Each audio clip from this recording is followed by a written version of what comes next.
Bora, bora, bora, bora, bora. 6h37. E você está na melhor programação de registro de imóveis desse país. Bom dia.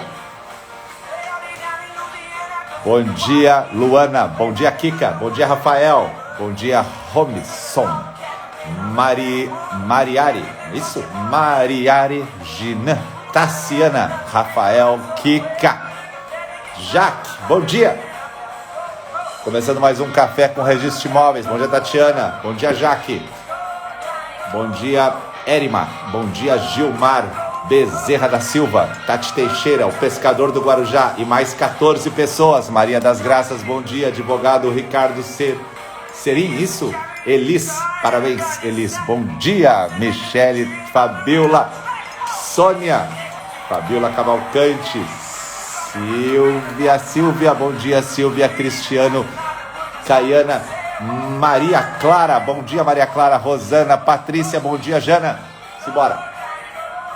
Bom dia, bom dia, bom dia, tô na praia ainda, Rebeca Melo, Mauri Júnior e outras 3 pessoas. Me dá bom dia que eu falo bom dia, porque eu não consigo ler todos os nomes que entram aqui. Já tem 71 pessoas em 1 minuto, não tem como ler todo mundo, só vai, né? Laura, bom dia, Sônia, bom dia, Lina, Mara, bom dia, Marcelo. Vamos voltando, 4G. Bom dia, Isaura, bom dia. Não voltou ainda? Voltou. Não é fácil estar no litoral, né, meu amigo? Praia, internet, loucura total. Juliano, bom dia, Maria, bom dia.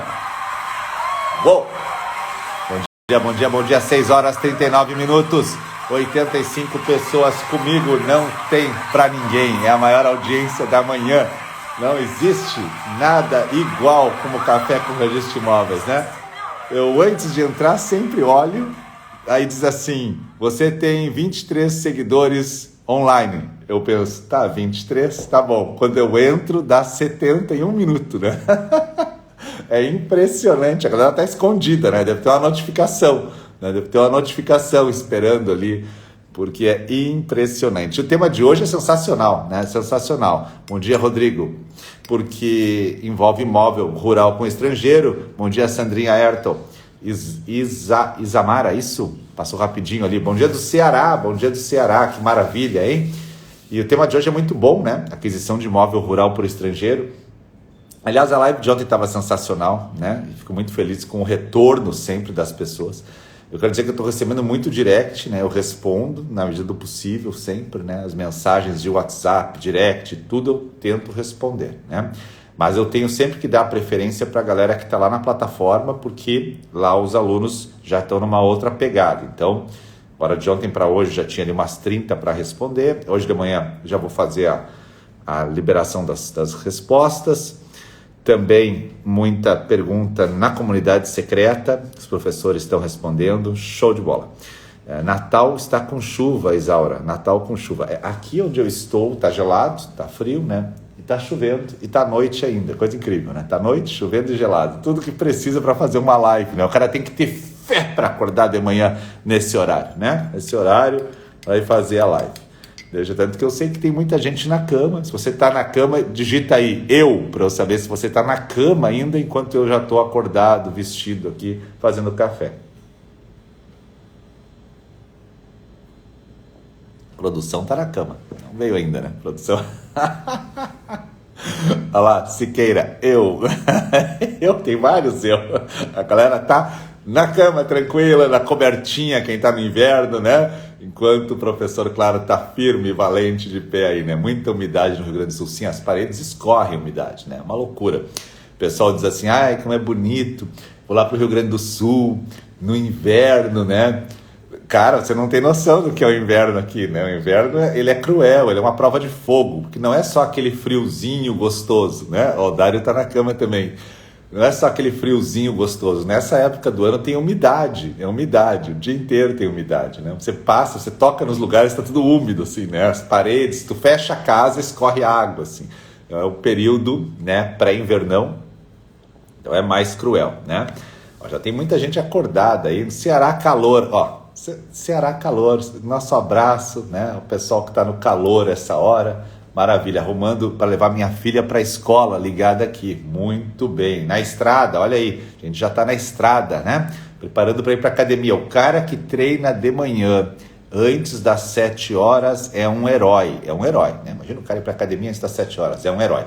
Vamos trabalhar. Tenho hoje um tema muito bom e eu vou chamar a professora do curso, aquela professora que gravou o módulo de retificação, que gravou o módulo de uso capião, que fala sério sobre registro de imóveis, sério, que é registradora de imóveis em São Paulo e que dá show, né? É pessoa fantástica. Ela é catarinense, mas está em São Paulo. Deixa eu chamar aqui. Vamos puxar, atenção. Eu não posso nunca errar o perfil, né? Porque os professores às vezes têm... Vamos lá, receber a prof. Tatiana. Bom dia, prof. Bom dia, tudo bom? Tudo bem? E você, como vai? Tudo certo. Ai, que bom. Queria ter respondido eu ali também, para estar na cama ainda. Tu sabe que isso é muito comum, né? Tem muita gente que fica na cama, mas assiste, né? Agora, então, isso demonstra que a pessoa tem muito interesse, porque ela ainda está na cama, mas ela liga o celular e fica ali, né? Ela fica entre aquele duelo entre levantar ou não levantar. Daí, normalmente, as pessoas escovam os dentes ouvindo café, né? As pessoas vão até a cozinha ouvindo café. Né? Pessoal de fé, né? De fé. E sábado, pior sábado, quando eu acordo e para ligar o celular para escutar o Café com a RI, aí eu... Ai, meu Deus, hoje não tem. Bom, mas vamos lá, professor. Tudo bem com você, Tati? Eu sei que Tudo você ótimo. está gravando aulas sobre imóvel rural, uma matéria que você gosta, como eu também. Tem gente que não gosta de imóvel rural, né? Tem gente que vive só no mundo urbano. Mas quem quer ser registrador, quem quer ser tabelião, quem quer advogar e ganhar assim um bom ressalto na sua carreira, quem é corretor, quem é despachante, quem trabalha na área imobiliária, engenheiro, tem que entender de imóvel rural. O país é muito mais rural que urbano. E uma das polêmicas, que eu sei que nesse módulo que você está ajudando a montar, vai ser um módulo belíssimo, só de imóvel rural, uma das polêmicas são os estrangeiros. Porque tem lei própria quando o estrangeiro quer adquirir um imóvel rural. É interessante isso. A primeira pergunta é, né, para a gente começar assim, por que existe essa delimitação? Assim? Por que o estrangeiro tem uma norma própria? Por que há isso? Tem alguma coisa especial nisso? É porque para essa aquisição de imóvel rural por estrangeiro, a gente tem que observar o tamanho da área, a própria nacionalidade desse estrangeiro. Por quê? Porque, dependendo da nacionalidade, a gente vai ver que existem limitações de estrangeiros da mesma nacionalidade em um determinado município. A gente precisa obter autorizações do INCRA, eventualmente do Conselho de Defesa Nacional, se a gente estiver diante de imóvel considerado indispensável à segurança nacional. A escritura pública ela é requisito essencial, independente do valor do imóvel. A gente tem aqui, então, uma exceção, aquele artigo 108 do Código Civil, né, que estabelece a escritura sendo essencial somente para imóveis acima de 30 salários mínimos. Aqui a gente tem uma exceção. Enfim, são diversos requisitos, um regramento todo específico para essa aquisição de imóvel rural por estrangeiro, que a gente pode dizer, então, que há esse caráter especial nessa aquisição. E aí, por quê, né, professor? Por que a lei, né, a lei de 71, o decreto regulamentador, eles trouxeram essas limitações e a própria Constituição Federal, ela também manteve essa limitação e acrescentou ainda também a limitação para o arrendamento rural dos imóveis, né? Ela ampliou a Constituição. A gente pode dizer que é para a própria segurança do território nacional, própria soberania, própria defesa do território nacional. Porque vamos pensar, daqui a pouco a gente tem uma aquisição por vamos supor, um norte-americano, outro norte-americano, outro norte-americano. Daqui a pouco a gente tem os Estados Unidos dentro do nosso Brasil, e isso acaba, né, eventualmente, pode vir prejudicar essa segurança, essa defesa do território nacional. Isso é muito comum em cidades fronteiriças, né? Aqui em cidades fronteiriças, veja, se há uma fronteira seca, então é normal que o pessoal passe de um lado para o outro. E aí acho que o legislador lá na década de 70, nem drone tinha, né, para sobrevoar, não tinha nada, né? o país territorial enorme, então ele pensou, não, eu vou tornar nulo qualquer ato para garantir, né? Vou tornar nulo, porque os caras podem entrar aqui e fazer colônias estrangeiras. Aqui na minha região, onde eu moro, é quase divisa com a Argentina. Tipo, numa linha reta, talvez não dê 60 quilômetros com a Argentina. E é muito comum, o pessoal passa muito, né? Então eu sempre fico imaginando se o pessoal passasse para o lado de cá e pegasse ali bem a cidadezinha da fronteira, assim, e começassem a falar espanhol ali, e começassem a colonizar aquilo ali.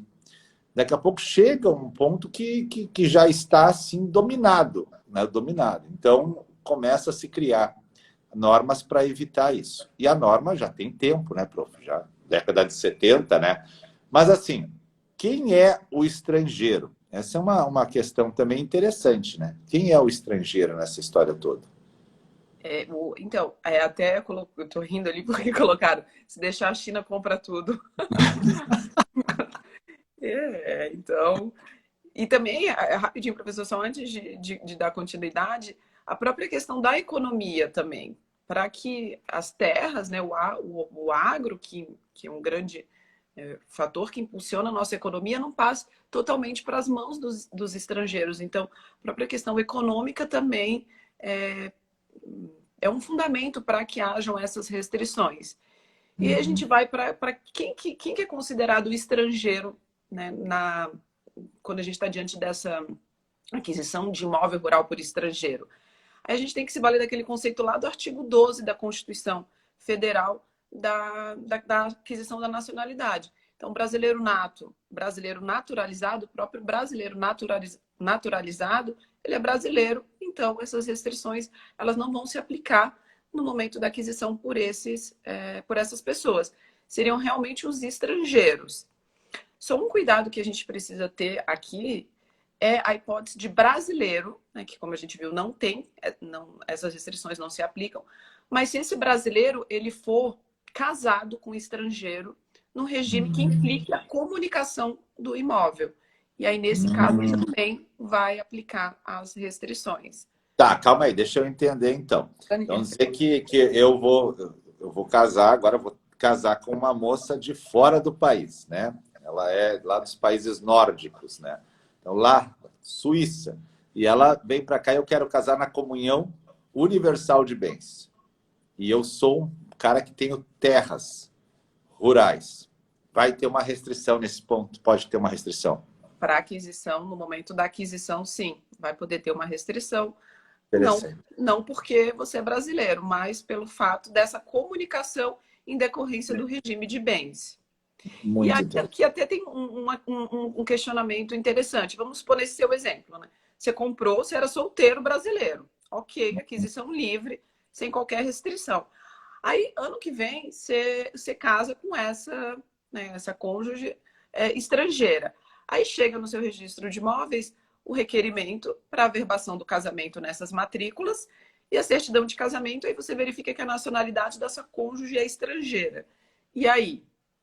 E nesse caso, já houve aquisição, né? Não era possível, de antemão, o registrador, o próprio tabelião, prever se essa futura comunicação, porque vai haver essa comunicação do imóvel para o estrangeiro, sem aplicar as restrições. Mas aí, nesse caso, né, entendo que não há qualquer vedação de fazer essa averbação, só que aqui, por uma prudência, seria interessante, então, comunicar o INCRA de que, olha, houve, né, aquisição pelo brasileiro, mas ele casou em razão do regime de bens a essa comunicação. Então, oficia o INCRA, eventualmente a corregedoria também, que é um dos órgãos responsáveis, né, que o registrador tem a obrigação de estar comunicando essa aquisição. E, eventualmente, também, se for na fronteira, comunicar ao Conselho de Defesa Nacional.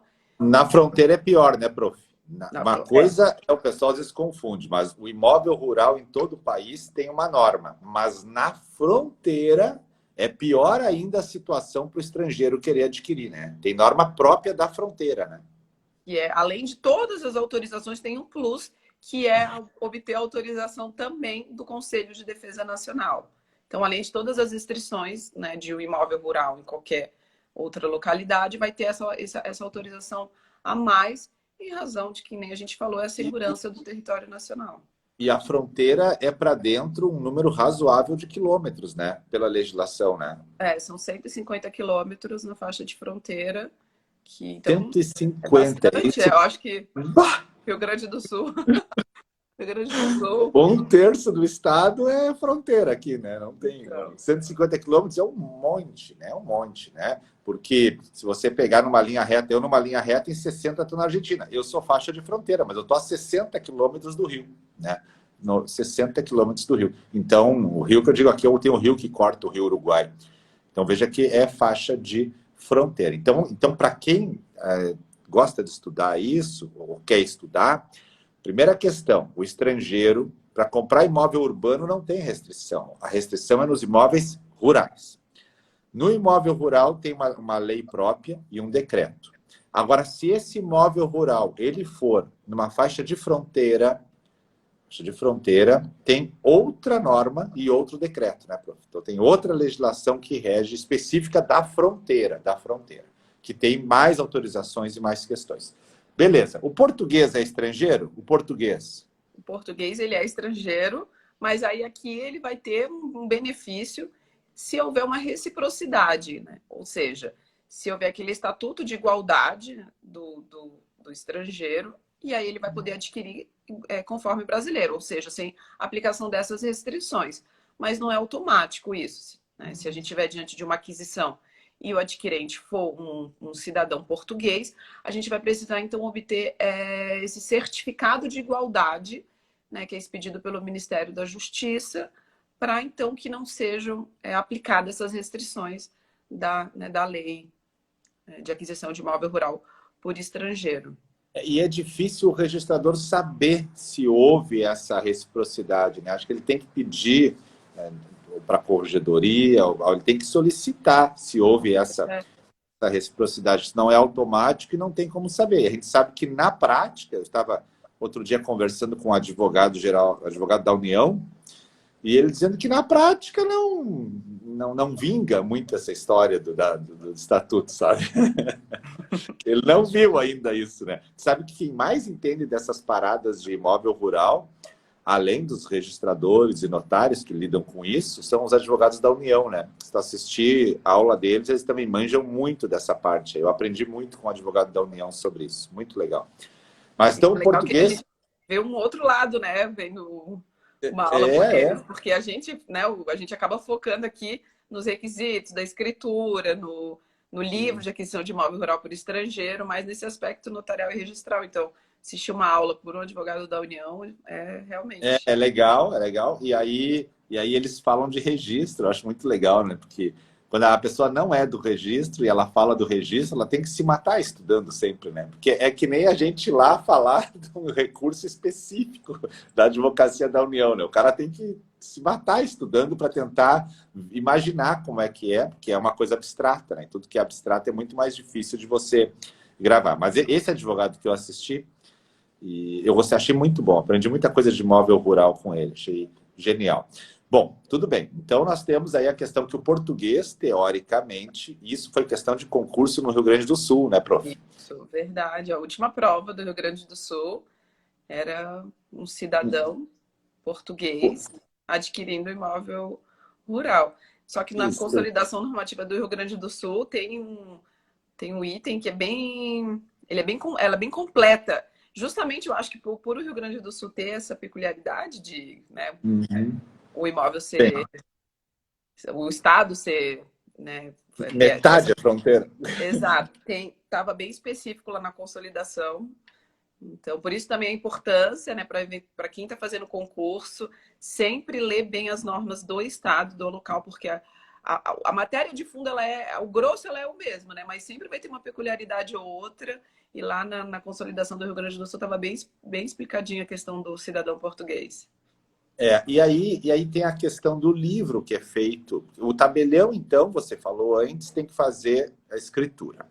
É obrigatória a escritura, né, prof? Quebra a regra do 108, né? Fazer um contratinho particular. É escritura sempre, né? Você não é nulo. E o registrador, ele vai registrar lá no livro 2 ou tem também um livro especial para isso? o registrador ele vai registrar a aquisição no livro 2, que é, né, onde vai ser adquirido o direito de propriedade é o registro feito no livro 2. Só que aqui a gente vai ter também um livro, que é um livro de aquisição de imóvel rural por estrangeiro, que embora ele não esteja previsto na Lei 6.015, ele é um livro obrigatório, né? Todas as serventias devem ter esse livro, e então esse registro vai ser também feito nesse livro de aquisição de imóvel rural por estrangeiro, e o objetivo aqui é para a gente verificar a questão da nacionalidade. Por quê? Porque os estrangeiros da mesma nacionalidade, eles só podem ser proprietários de 10% da área do imóvel. E essa área do imóvel somente pode ser de 25% em poder dos estrangeiros. Então, ou seja, 25% do imóvel, do município, dos imóveis em poder dos estrangeiros e 10% de estrangeiros da mesma nacionalidade. Então, muito bom isso. Por isso que a gente precisa ter esse controle, né, nesse livro de aquisição de imóvel rural por estrangeiro, para a gente verificar, opa, aqui quem está adquirindo é um estrangeiro, né, da China. Norueguês, um chinês. Um chinês. Mas eu já tenho 10% de área em poder dos chineses. Então, aqui eu não vou poder autorizar essa, né, não vai poder ser feita essa aquisição. Então, o tabelião ele tem que solicitar essa certidão por parte do registro de imóveis para a gente verificar a questão se esses coros estão sendo respeitados. Mas interessante. Então, deixa eu só recapitular aqui. O livro 2, que é a matrícula, né? A Sônia perguntou ali o que é o livro 2. O livro 2 é a matrícula.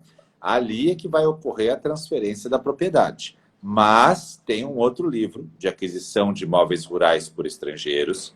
Esse livro não está na 6015, mas ele é obrigatório. É uma pegadinha sempre, né? Quais são os livros? Não está ali, né, na 6015, mas ele é obrigatório por outras normas, aonde também se faz lá esse registro. Claro que lá não transfere a propriedade. Lá é uma espécie de cadastro, né? Uma espécie, eu não gosto da palavra cadastro, Deus me livre. Mas é uma forma de você monitorar qual é o número de estrangeiros que está comprando imóveis. O máximo que o município pode ter, 25. Agora, dentro desses 25, a mesma nacionalidade, no máximo 10. Né? Então, tá, muito show. Segue.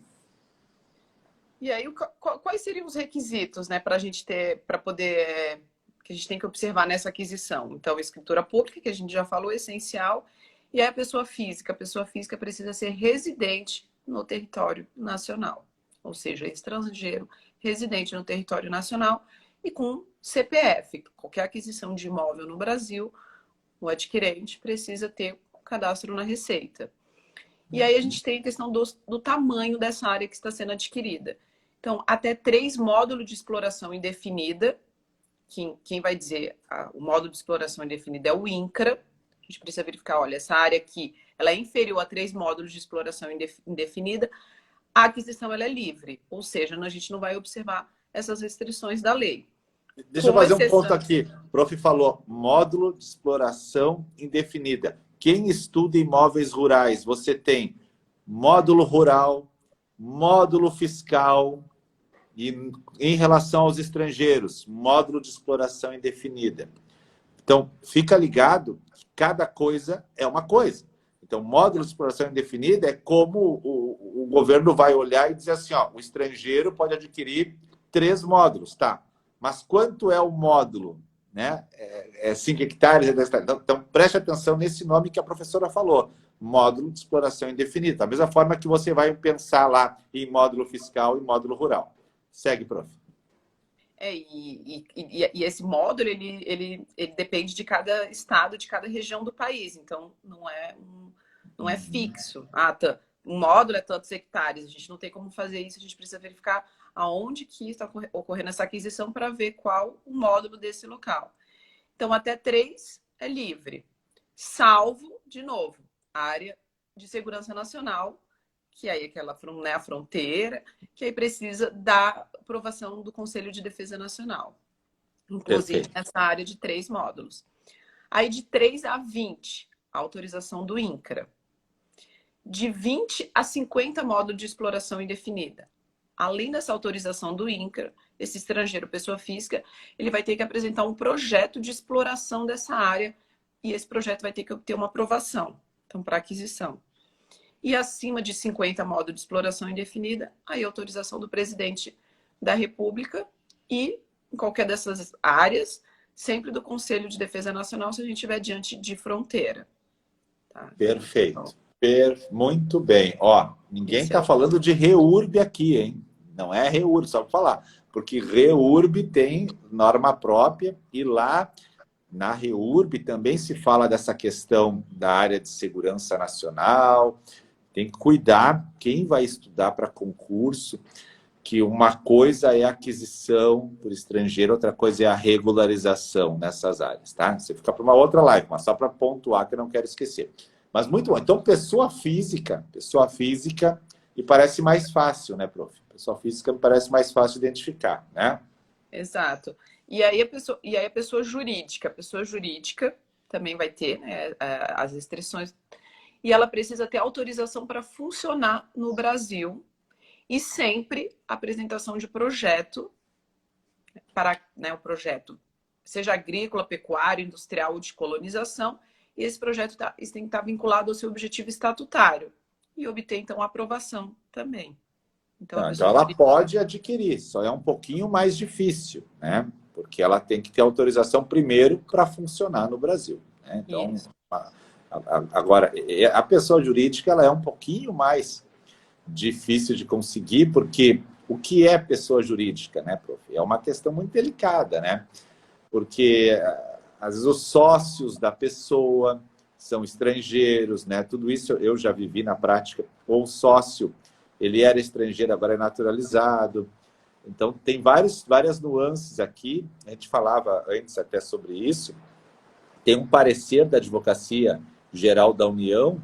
Claro, a gente não vai aprofundar aqui é live, né? No módulo depois a gente entra com o parecer e vê. Mas tem um parecer da Advocacia Geral da União que delimita a questão do sócio ser estrangeiro, da maioria dos sócios, minoria dos sócios. Então, a pessoa jurídica estrangeira, ela traz peculiaridades maiores, né? Porque, vamos imaginar que tivesse 3 sócios brasileiros e um sócio estrangeiro. A norma vai atingir a empresa ou não, né? Tem vários detalhes em relação a isso. A empresa é nacional, mas um sócio é estrangeiro, né? Agora, a empresa é estrangeira e os sócios são brasileiros. Então, tem nuances aqui que o pessoal que estuda essa área tem que ter um pouco mais de cuidado. Bom, eu vi no nosso material que a gente também tem ali pessoas jurídicas brasileiras equiparadas a estrangeiras, né? Que eu acredito que seja essa discussão maior, ela vem quando a gente está diante de uma pessoa jurídica brasileira, só que ela é equiparada à estrangeira, e aí tem uma discussão, aplica ou não as restrições. E isso vai ser julgado pelo STF, eu até anotei aqui o número, é a DPF 342, que vai ser julgada junto com uma ação civil originária 2463, que vai decidir exatamente essa questão.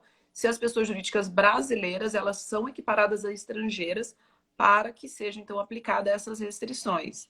A gente tem que acompanhar, né? Hoje, o que eu posso dizer hoje? As restrições, elas devem ser aplicadas até que haja o julgamento definitivo dessa ação. Principalmente aqui em São Paulo, teve uma época um parecer da Corregedoria afastando as restrições, depois um parecer aplicando de novo as restrições, depois voltou atrás. Quem lê as normas de serviço da Corregedoria aqui de São Paulo tem um item específico dizendo que não se aplicam as restrições para essas pessoas jurídicas brasileiras, mas isso não está vigente atualmente. Hoje, então, até que haja esse julgamento pelo STF, devem sim aplicar as restrições, né? Inclusive, eu estava lendo o andamento, né, dessa ação. O parecer do Procurador-Geral da República foi no sentido de que essas restrições, sim, elas devem ser aplicadas, mesmo essas pessoas jurídicas brasileiras, né? Por quê? Porque poderia, então, haver uma burla com a utilização indevida da pessoa jurídica brasileira, mais que esse controle fosse estrangeiro, né? Que a pessoa jurídica brasileira equiparada é quando o controle é estrangeiro, justamente para burlar esse sistema de controle na compra e venda de imóveis rurais. Então, os estrangeiros vão, né, eles instituem uma pessoa jurídica brasileira, mas o controle é todo estrangeiro, justamente para burlar essas restrições. Então, o parecer do Procurador-Geral da República foi nesse sentido. A gente vai aguardar, mas hoje é o que... É do Hoje é... procurador. Falei do advogado, é do procurador. Não, mas Sabe tem que também da advocacia, no sentido de... esse parecer já mudou, né, prof? Sabe que a questão ali entre... essas lives nunca são políticas, né? Só para ressaltar. Mas entre o governo Fernando Henrique e o governo Lula, houve alterações do parecer, né? Então, houve alterações. Tá? Então, só para ver como é curioso, como a política sempre está de mãos dadas com o direito, né? Então, houve alterações de um governo para o outro em relação a isso. E agora, claro, o Supremo vai botar uma pá de cal em tudo aí e vai resolver.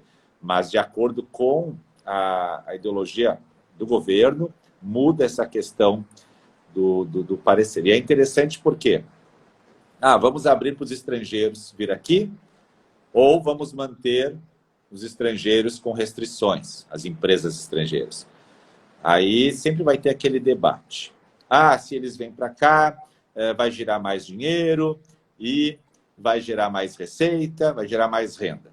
E o outro debate, mas se eles irem para cá, vão tomar conta de tudo e vão levar o Brasil embora. Né? Então, o debate político sempre vai estar presente. E a nós não compete, claro, o debate político. Nós somos todos do direito, somos todos profissionais, trabalhamos pela norma. Para nós, o que interessa é a norma. Como a norma vem, nós vamos trabalhar. O registrador não é político. Né? O registrador não é político, nem o tabelião. A gente trabalha pela norma. Né? Vem a norma, a gente vai embora. Mas a gente sabe, né? Quando teve a 9514, a lei da alienação fiduciária, se abriu para o sistema financeiro imobiliário, surgiram grandes bancos no Brasil, né? Santander, né? De Boston, esses bancos vieram para cá para gerar mais receita e também faturar. Então, de certa forma, alguns não gostam do capital estrangeiro. Outros acham que reforça a economia. É um debate que não compete ao registro, nem ao notas, nem ao advogado. A gente aqui tem que só trabalhar pelo direito. Né? Então, para nós, nesse momento, o Supremo vai decidir como fica o controle da empresa brasileira por estrangeiros, né? Se vai se aplicar a restrição ou não, né, prof? Só cabe a gente acompanhar como é que vai, como é que é feito o julgamento e verificar, né, se no momento dessa aquisição o tabelião vai ter que aplicar as restrições e o registrador também no momento da qualificação. Acho que alguém perguntou ali antes, né, como é que é feito isso no registro. Todos esses requisitos já devem estar delimitados na escritura pública. Então, faz parte da qualificação, né? O tabelião deve exigir, o registrador, no momento do registro dessa escritura de aquisição, ele vai verificar se todas as autorizações necessárias e os requisitos foram cumpridos. Perfeito. Eu vi também que tu colocou umas observações no material. Esse material está muito riquíssimo. Né? Não sei se tu já vai subir para a plataforma com a live esse material ou depois, quando subirem os módulos que tu vai estar gravando e vai gravar, se aí tu vai compor o material todo. Depois tu me fala, mas o material está muito bonito. E aí tem aqui observações importantes, aplicáveis tanto à aquisição de imóveis rurais por pessoas físicas como jurídicas. Nós ainda temos aí uns 15 minutos, né? Então vamos pontuando. Que observações são essas que você achou interessante? Até essas observações a gente já comunicou aqui ao longo, né, da live, que é a questão da escritura pública, exceção ao 108, e os limites, né? Além desses limites quantitativos do módulo de exploração, que a gente mencionou ali, o tamanho da área, tem esses limites da nacionalidade também, que não pode ultrapassar 1/4 da superfície do município, e da mesma nacionalidade, mais de 10% do município, né, que nem a gente já comentou. E basicamente seria isso que aplicam tanto para pessoa física como para pessoa jurídica. Tá, e daí eu vi ali usufruto para estrangeiro, alienação fiduciária. Alienação fiduciária é interessante, né? É porque existiam, né, na verdade, agora até pode dizer que está um pouco mais pacificado isso, se para o registro de direitos reais em favor do estrangeiro, deveriam ser aplicadas essas restrições ou não. Então, por exemplo, eu vou instituir um usufruto e o usufrutuário ele é estrangeiro. Então, havia essa divergência. Inclusive, tem um parecer do Conselho Superior da Magistratura aqui em São Paulo, dizendo que não, que a aquisição de usufruto por estrangeiro é desnecessária a autorização expedida pelo INCRA, justamente porque não há aquisição da propriedade e a limitação para essas, né, para as restrições, elas se aplicam para a aquisição da propriedade plena. E a questão da alienação fiduciária era um pouquinho mais complicado. Por quê? Porque na alienação fiduciária, só para lembrar, o credor fiduciário, se ele for um estrangeiro, embora a natureza dessa alienação fiduciária seja o direito real de garantia, ele vai ter aquisição da propriedade. Então, existiam divergências, tinham registradores que devolviam, tinham pareceres doutrinadores no sentido de que não se aplicavam. E em 2020, né, houve uma lei que alterou a lei de aquisição de imóvel rural por estrangeiro e estabeleceu expressamente que as restrições da lei elas não se aplicam na constituição de garantia real, inclusive a transmissão da propriedade fiduciária em favor de pessoa jurídica nacional ou estrangeira. Ou seja, não se aplicam para a possível alienação fiduciária, mesmo se o credor for estrangeiro, independente, né, da gente aplicar as restrições ou não. Interessante, mas vamos pegar um caso prático, então. O Banco Santander é um banco espanhol. Aí ele pega e financia alguma questão do produtor rural e pega o imóvel em garantia, um imóvel rural. A gente sabe que na alienação fiduciária, né, já é diferente da hipoteca, a questão da garantia. Mas vamos imaginar que o cara não pague a conta. E daí o Santander, né, o banco esse, estaria consolidando a propriedade rural em nome dele, que é uma pessoa jurídica estrangeira, né? E aí também não vai aplicar as restrições. Porque também por conta dessa alteração de 2020. Antes, haviam quem entendesse, né, que não se aplicavam as restrições no momento da constituição da garantia. Mas futuramente, na consolidação, aí, para poder consolidar, era preciso, né, observar as restrições. Só que a lei também, eu acho que o objetivo mesmo foi facilitar o crédito, né, e o investimento no território nacional. Foi também, ó, vou até abrir aqui para ler como é que ficou a disposição da lei. Que as restrições, elas não se aplicam em caso de recebimento de imóvel, em liquidação de transação com pessoa jurídica nacional ou estrangeira, ou pessoa nacional da qual participe a qualquer título pessoas estrangeiras, que é a pessoa jurídica brasileira equiparada, né, que tem a maioria do seu capital e reside ou tem sede no exterior, por meio de realização de garantia real, ou seja, realização da alienação fiduciária, consolidação, da ação e pagamento, que a gente sabe que na alienação fiduciária também é possível o devedor fiduciante, né, ele dá em pagamento do débito, e aí dispensa o procedimento de leilão, ou qualquer outra forma. Também foi incluído em 2020, né, justamente para pacificar essa divergência que tinha, então. A divergência eu acho que estava na 13097 e essa é a 13986, né? Foi ela que melhorou isso. Eu vi aqui.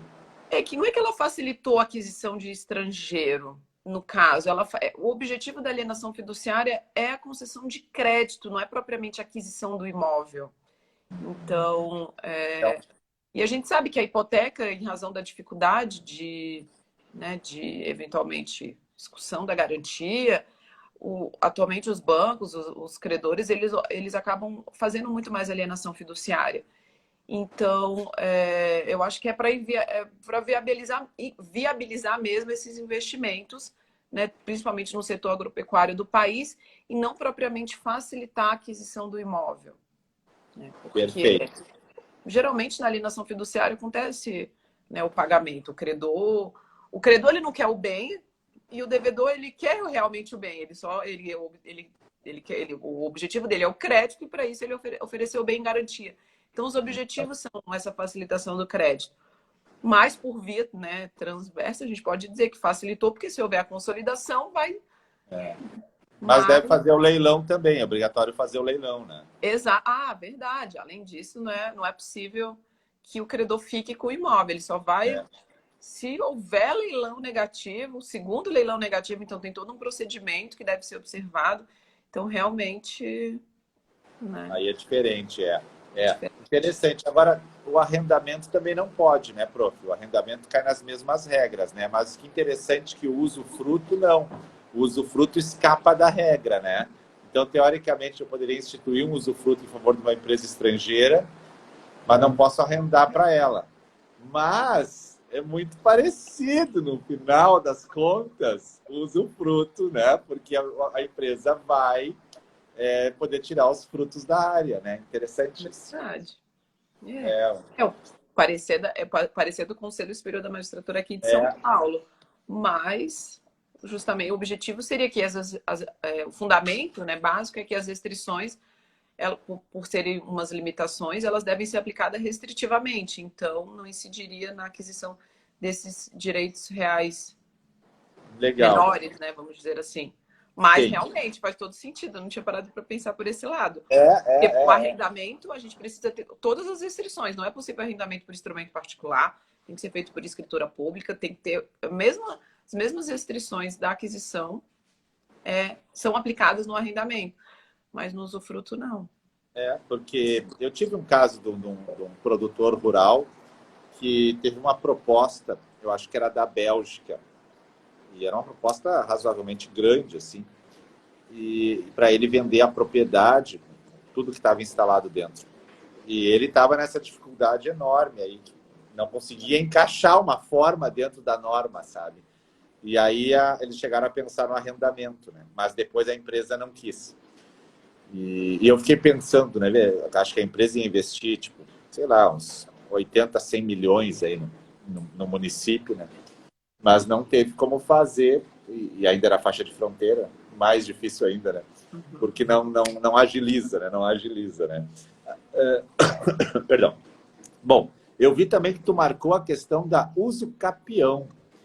Uso capião, deixa eu pegar aqui, de imóvel rural por estrangeiro.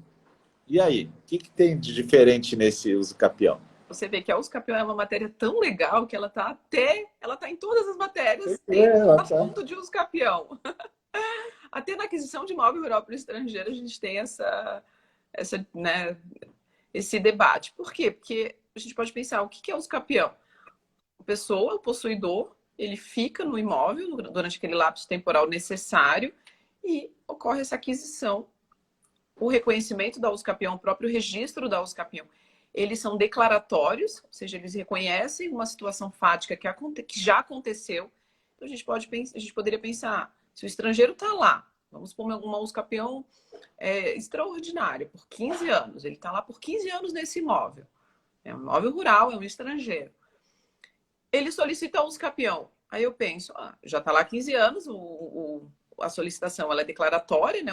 Se realmente ele cumprir todos os requisitos necessários durante esse lapso temporal, deve ser reconhecido o direito. Então a gente poderia pensar, então não se aplicam as restrições. Mas como no direito tudo é decisões, o STJ tem uma decisão de 2018 dizendo que os capião por estrangeiro, no caso era uma pessoa jurídica, brasileira com controle estrangeiro, e o STJ entendeu que as mesmas limitações existentes na aquisição de terras rurais existentes para pessoas estrangeiras, sejam pessoas naturais, sejam pessoas jurídicas, sejam as pessoas brasileiras, né, equiparadas, elas devem ser observadas na uso capião desses imóveis. Então, também a gente tem que ter um cuidado aqui. Quem também estiver lendo ou estudando pelas normas de serviço da Corregedoria de São Paulo, tem um item aqui, no sentido de que as restrições não se aplicam para a aquisição por uso capião em qualquer das suas modalidades, mas também, em razão, né, acredito, né, dessa decisão do STJ, a gente tem que ter um cuidado, porque aplicam sim as restrições, né? Então, se eventualmente for um uso capião extrajudicial, né, precisa cumprir a aquisição, autorização do INCRA, eventualmente o tamanho da área, apresentação dos projetos por pessoa física. Então tem que ter esse cuidado. Bom. Então, sempre o cuidado em relação à pessoa estrangeira mesmo, na uso capião. O arrendamento, tu mencionou aqui também no material, colocou a lei, a 8629, né? Que também se aplicam essas restrições. Acho que é isso. Teria mais coisa para a gente ver, claro, mas a live não. Agora do Instagram tá derrubando as lives, né? Então... é verdade, eu ia falar. Derrubou esses dias a minha live, eu fiquei quase louco. Por sorte, consegui salvar. Mas, prof, nós já estamos aí perto dos últimos 10 minutos, e aqui eu já considero zona de risco, faixa de Gaza, quando chega nesses minutos, porque eu tenho muito medo que caia tudo. Queria colocar mais alguma questão em relação à aquisição. Foi muito boa a tua parte dessa legislação aí. Claro que a gente não tem como aprofundar na live mais coisa, vai ficar para o módulo, né? Esse módulo chamado Imóvel Rural, o guia definitivo, né? Onde está sendo gravadas várias aulas, estão sendo gravadas sobre imóvel rural. Mas esse módulo vai estar bom, né, professor? Esse módulo vai ser um mini curso, né? Todos os alunos vão ganhar, mesmo os da primeira turma, os que estão agora, porque ainda não saiu, a gente está gravando. Vai ter uma aula ao vivo disso também no Zoom, para a galera, fechado, mas é um tema muito importante, imóvel rural. Fazendo um resumo, então, de tudo, deve sempre ter o cuidado. Imóvel urbano, não vejo restrições, que eu saiba, não tem restrições. A doutrina que eu procurei não tem restrições. Imóvel urbano, o estrangeiro pode adquirir. Imóvel rural, tem restrições. No imóvel rural, o estrangeiro tem legislação própria. E imóvel rural, na faixa de fronteira, tem mais restrições ainda. Beleza. Pessoas físicas e pessoas jurídicas. Tem que identificar uma e outra, porque também tem modos diferentes de ver a questão do imóvel rural. A questão do tamanho do município, o tamanho de área adquirido para estrangeiros e da mesma nacionalidade também são pontos importantes que o registrador deve observar. Lembrando que o contrato de arrendamento também passa pelo crivo, o Supremo vai julgar alguma questão em relação ao controle das empresas e ainda nós temos a questão dos direitos reais, lembrando sempre das garantias, como alienação fiduciária, ou do usufruto, que estão nas normas de alguns códigos. Perfeito. Eu vi ali que o pessoal, a Sônia perguntou, e os bônus para os primeiros alunos? Amanhã é dia 10, amanhã sai a lista a princípio. É que hoje vencem alguns boletos ainda do pessoal que comprou o curso no primeiro dia, podia pagar até dia 9 e dia 10. Então, amanhã, dia 10, à tardinha, a gente vai ter liquidado. Porque se uma pessoa, por exemplo, foi a terceira pessoa a comprar, ela comprou por boleto e ela vai pagar lá no dia 10, a vaga dela está segura até o dia 10. Se ela não pagou o boleto, aí abre uma vaga pro seguinte, tá? Então, pessoal que está esperançoso aí, eu também não vejo a hora de fazer as lives com vocês, pessoais, né? E também fazer aquele módulo do professor de sucesso, módulo fechado aí, e ainda tem a parte do marketing, tá? Então, aguardem um pouquinho, dia 10 à noite a gente já sabe, dia 11 eu já vou divulgar na plataforma. Prof. Tati, considerações finais, uma despedida para essa audiência maravilhosa que esteve conosco. Gente, muito obrigada por acordarem com a gente nesse Café do RI. Desejo a todos um bom dia, professor. E era isso. Muito obrigada. Ótimo, parabéns. Então, a Prof. Tati está gravando aulas sobre imóveis rurais. Vocês vão ter uma grande surpresa com esse módulo. Ele ainda vai uns 30 dias, porque tem vários pontos, né? Às vezes o georreferenciamento, o estrangeiro, as chácaras. Então, a equipe toda está montando material para gravar e os alunos vão ser informados disso aí nos próximos dias sobre uma aula ao vivo. Parabéns, Prof. Tati. Sensacional a live. Parabéns a todos que estiveram juntos. Um grande abraço, um ótimo dia de estudos. Valeu. Tchau, tchau.